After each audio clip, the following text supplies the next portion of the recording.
Welcome back to Monster Minis. In this video, I'm going to be building a Russian KV-2 from Trumpeter. I had a couple different KV-2 kits, and I chose this one because it had a pretty compelling story to tell on the box. While the KV-2 does have a very distinctive turret, I've never heard it referred to before as a quick-fried tower. This KV-2 diorama is dedicated to my dad. He gave me a painted miniature for my birthday 2 years ago. It's awesome. I love it, so I wanted to do something for him and create a diorama for his desk. I will say this has never bothered me in the past, but since watching other YouTube modelers, I now notice ejector pin marks on the model kit and they bug me. In this one, this ejector pin mark is actually located underneath the track guard. It's in a position you're never going to see it in the completed diorama, but I felt like it was my duty to clean it up and remove it. I'm going to drill a hole in the bottom of the chassis here so we can run the wires for the LEDs later on. Construction of the Trumpeter kit was pretty straightforward. No real surprises. The one thing I will say about the kit was it did require me to drill out far more holes and pieces for fitment than I was used to on, say, a Tamiya kit.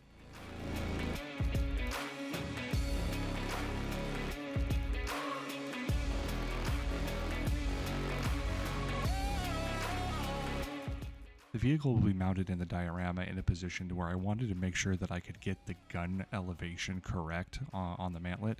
So when I assembled this piece, I wanted to make sure that I still had freedom of movement in the gun positioning so that I could make it look correct once it's finally placed in the diorama.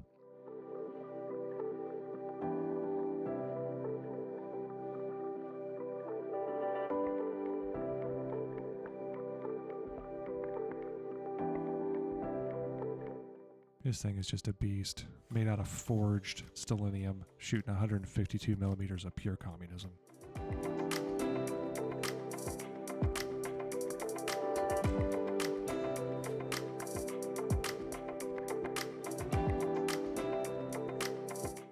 The diorama base is going to be from Verlinden. It'll be their 1/35th scale Rampage resin diorama base. The base pretty much comes as a single piece. The only assembly that it needed were the two brick walls that the tank is crashing through.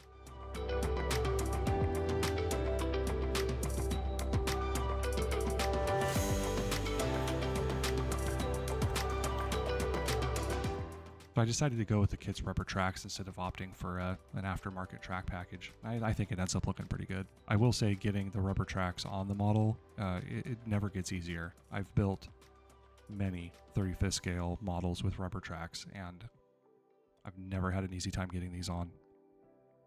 Luckily, because I'm a kit collector, I had a Tamiya version of the KV-2 so that I could pillage for spare parts for anything that I lost on the Trumpeter kit, which inevitably happened. Once primary construction was complete, I went ahead and wiped the model down with these alcohol prep pads.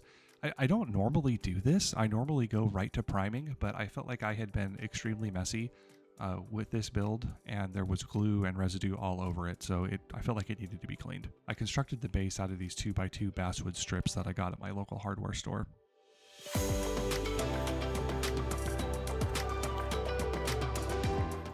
As a rule, I don't like modeling fallen soldiers or soldiers that have been injured, but that's never really sat well with me. And this base actually has a resin soldier that is literally going to be underneath the tank when I get it positioned here. And I didn't like that. So I got out some green stuff and I made some drapes or a tarp or something that was in this building that will have fallen down into this rubble pile. I needed the base to sit up a little bit off of wherever it was being displayed so that there was room underneath for the electronics. And I feel like, in general, any of these armor dioramas, especially in 35th scale, look so much more impressive if they sit 2 inches off of the table. Everything got primed with Ammo's black one-shot primer. I shot that through the airbrush, thinned with VMS airbrush thinner. I'm going to be using Ammo's color modulation set for green Russian vehicles. This starts with Russian dark base. The next color up is Russian green base. That gets highlighted with Russian light base. And the final color in the modulation set is Russian highlight. I wanted to go a little more brown with the base color because this is going to be a dirty tank. So I added some Dunkelgrün from Vallejo to get the color where I wanted it.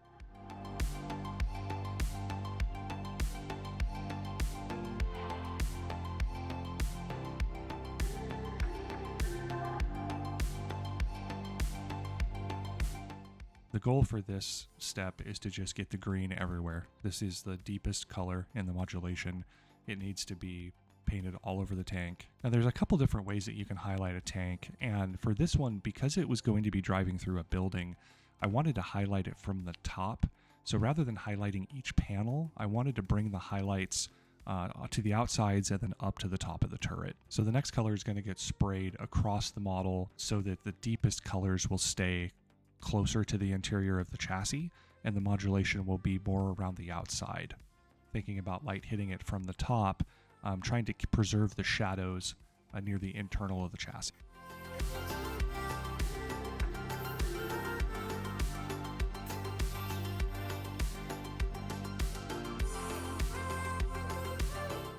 I knew beforehand that the tracks and the road wheels were going to be weathered pretty heavily with mud.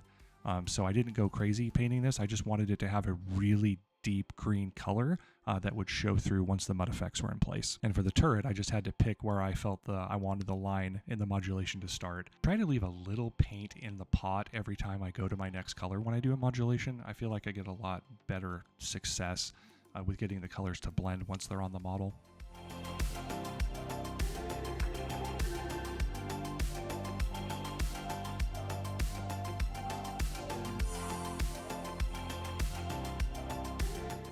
For a long time, I didn't make 35th scale historical models. I didn't do it because I don't find the same passion that a lot of modelers do in recreating a scene from reference material. I think that's awesome, and I think that's great if people do it. But for me, I feel like part of the fun is in the creativity and making the piece your own. And I always struggled with picking like a reference photo and building a scene specifically to a reference photo, because there would always be something I didn't know. I mean, all of these pictures are majority are black and white, and I don't necessarily know what color that was. I don't know what this looked like. I don't know if I have the right kit for that. And I always got hung up on, was I making something that was historically accurate, or was I making something that I enjoyed building? I feel like the fun in this hobby is making something that you enjoy building. I think the fun is in expressing your creativity, and maybe it's not historically accurate. Maybe it's not. Maybe they never made a KV-2 like this, but I think it looks cool and I had fun making it. Did a KV-2 ever smash through a building and fire?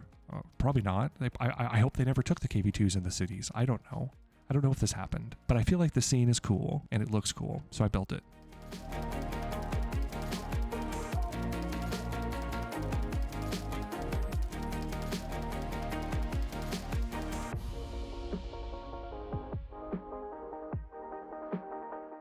I did not have the camera rolling for large portions of painting of the diorama base, so you will see it progress as the video continues, but I didn't capture a lot of that footage. Once the airbrush modulation was complete, I hit everything with Ammo's glossy Lucky Varnish. This will act as a protective layer when I come in with more aggressive enamels and weathering effects. I wasn't happy with how the gloss varnish laid down on top of this paint job. I feel like there was some splotchiness that happened when the gloss varnish dried, and you can see that as these decals go on. But I decided to lean into that a little bit, and I felt like it looked like water was accumulating on parts of the tank, so I decided why not? Why not have it be raining in the scene? I'm going to be using Ammo's Burnt Brown Red for the base layer of the chipping, and then I'm going to be using Green Stuff World's Weathering Stick to do the first layer of the chipping. I've decided to chip the model this way, so I had a little bit more control over where the chips were going to happen and how it was going to look.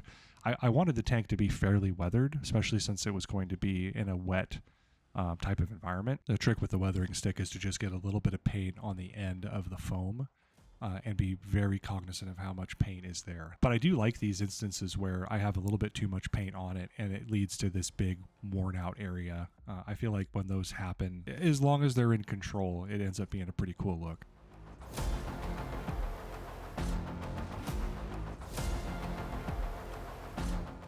Going to be using Ammo's Dark Brown Enamel Wash for green vehicles, and we'll use enamel odorless thinner to clean it up. I originally was going to pin wash this, but the splotchiness that was left over from the gloss varnish layer just made it to where I felt like I had to just slather this all over the model and then wipe it up and just try to make it look like it was dirty and then it had rained, and that was what was left.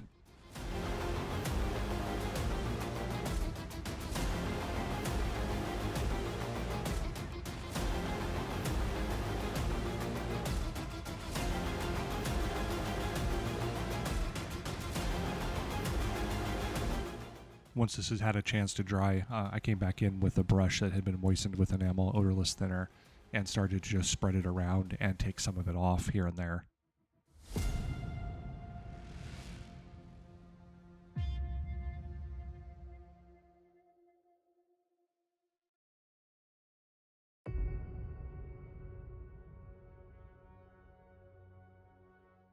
I'm going to be using Ammo's wet effects to replicate the water streaming down the tank from the rain. I just picked areas where I felt like water would accumulate and run down these raised surfaces, and then came in with a brush and cleaned up any of these areas with the drips where I felt like they were a little bit too thick.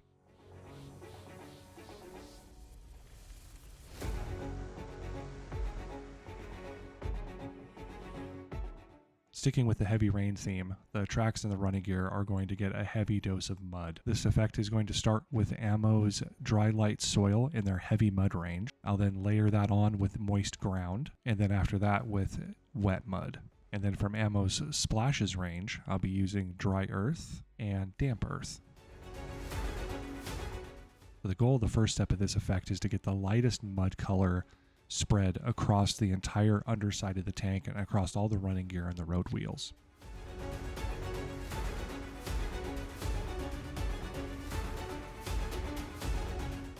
Before it's had a chance to fully dry, the next step in this effect is to come in with a flat brush moistened with odorless thinner and then start to remove sections of this mud in a downward motion away from the areas where mud would not accumulate.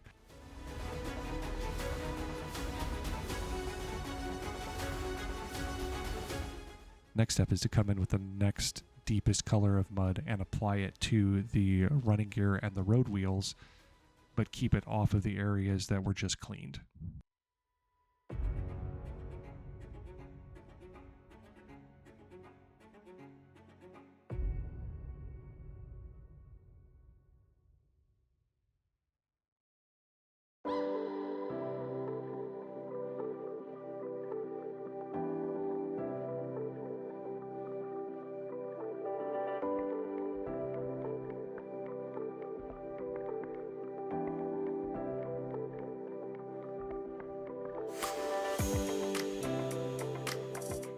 And then the last step in the mud application is to come in with the darkest mud color and apply it specifically to the running gear and the areas where the most mud would accumulate.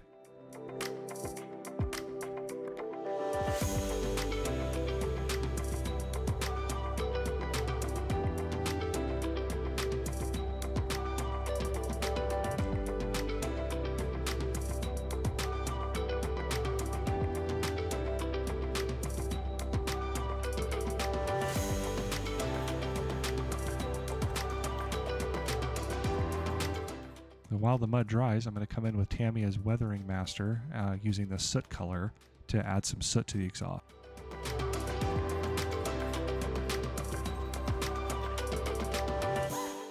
So once the mud was fully dried, I came back in with a brush to remove any of the mud from the highest areas on the road wheels where it would naturally be flung off. Next in the mud effect is Splashes. I did this by sticking a paintbrush in the Splashes product and then using an airbrush with nothing in the pot to blast air across the bristles.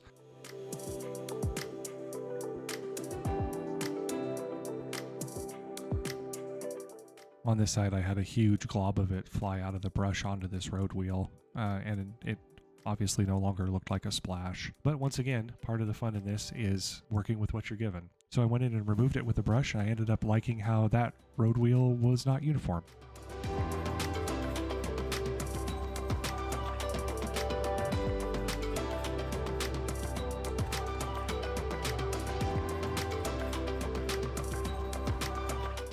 For the next step in the chipping, I'm going to be using Ammo's Streaking Rust effects, Ammo's Light Rust Wash, and Track Wash. I like to get all three of these into a well, so I have all three of the colors out there, and then I just mix and match them.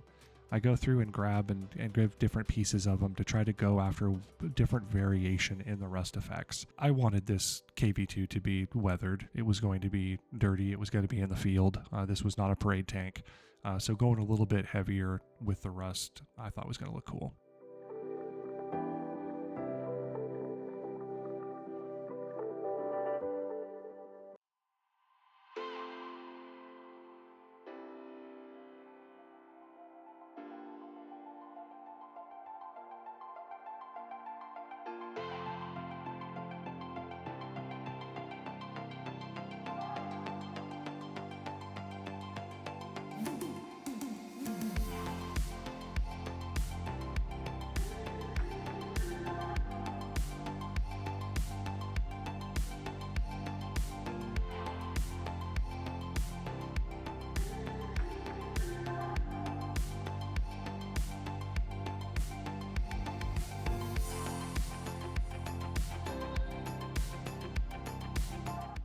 And once I had an opportunity to dry, I dipped the brush in enamel odorless thinner and came in and started wiping it away.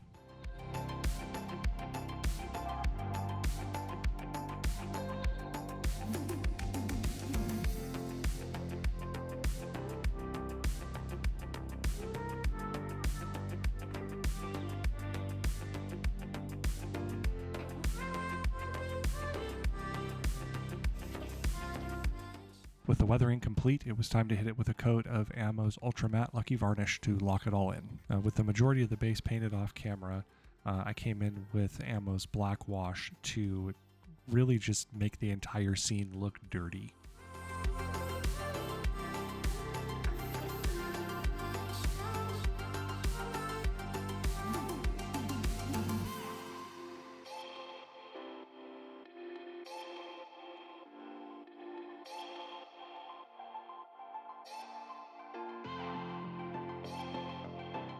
I'm going to be using the 16th inch brass rod from K&S Precision Metals to anchor the LED in the barrel, and then going to be using a 3-volt LED filament in yellow for the muzzle flash. I used 30 gauge copper wire from BN Tech Go.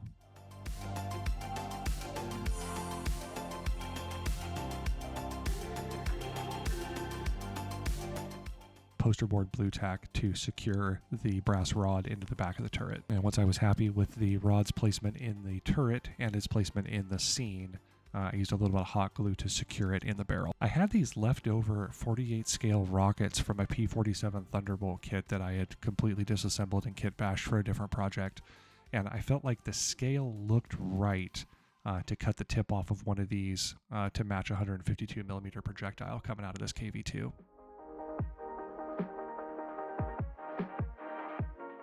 Another thing I really like about this diorama is that there aren't any dismounted troops.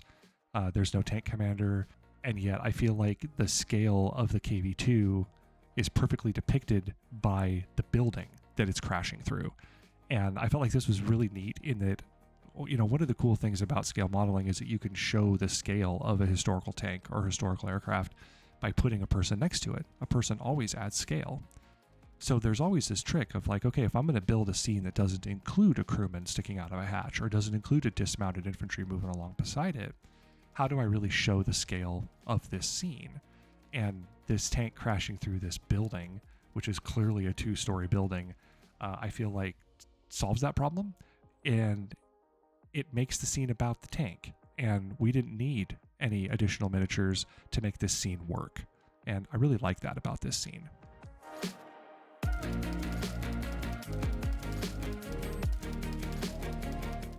I really enjoyed building this scene.